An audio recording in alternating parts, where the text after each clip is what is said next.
ذکر درب هر دم کوا د زړه زنګ دی پی بیا یا الله الله وایا بندا الله الله وایا. بسم الله الرحمن الرحیم. اودس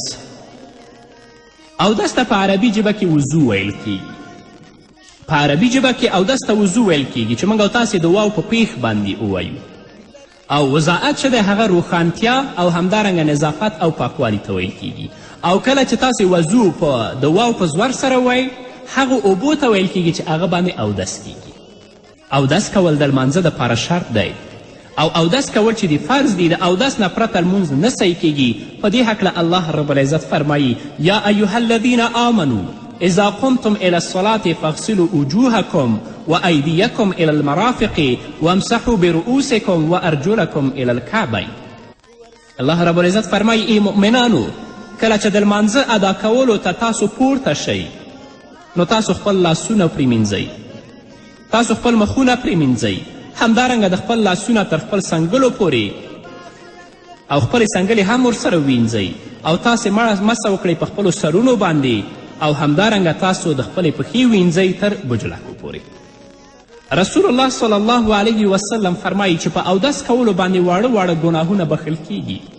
همدارنګه رسول الله صلی الله علیه وسلم فرمایلی چې کوم بنده د پوره د آدابو سره اودس وکړي نو د هغه د وجود ټول ګناهونه وینځل شول، یعنې کومه صغیره ګناهونه چې دی الله هغه ټول ورته ختموي وینځي.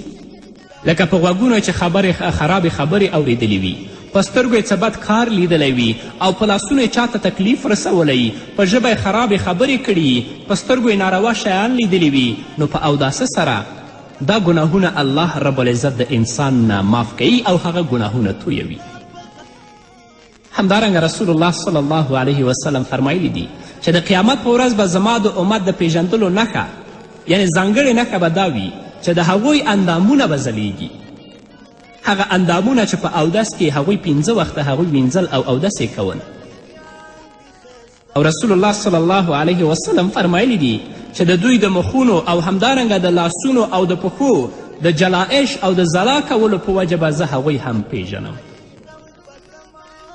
حضرت ابی هریره رضی الله عنه فرمای ان رسول الله صلی الله علیه وسلم قال الا ادلکم علی ما یمحو الله به الخطایا ویرفع به الدرجات قالوا بلا یا رسول الله قال اسباغ الوضوء على المكاره وكثرة الخطى إلى المساجد وانتظار الصلاة بعد الصلاة فذلكم الرباط.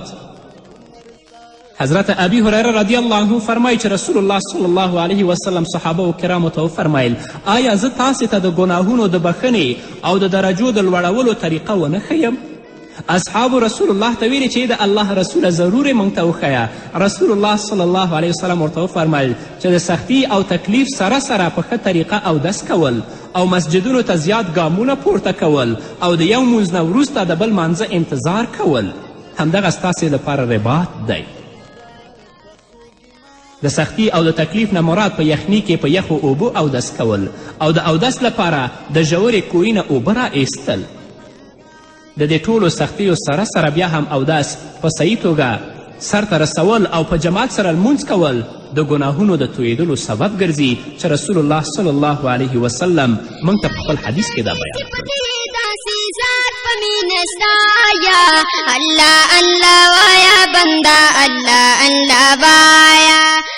د اسلامي ویډیوګانو او بیانونو لپاره زموږ یوټیوب چینل سبسکرایب کړئ او له ملګرو سره یې شریک کړئ.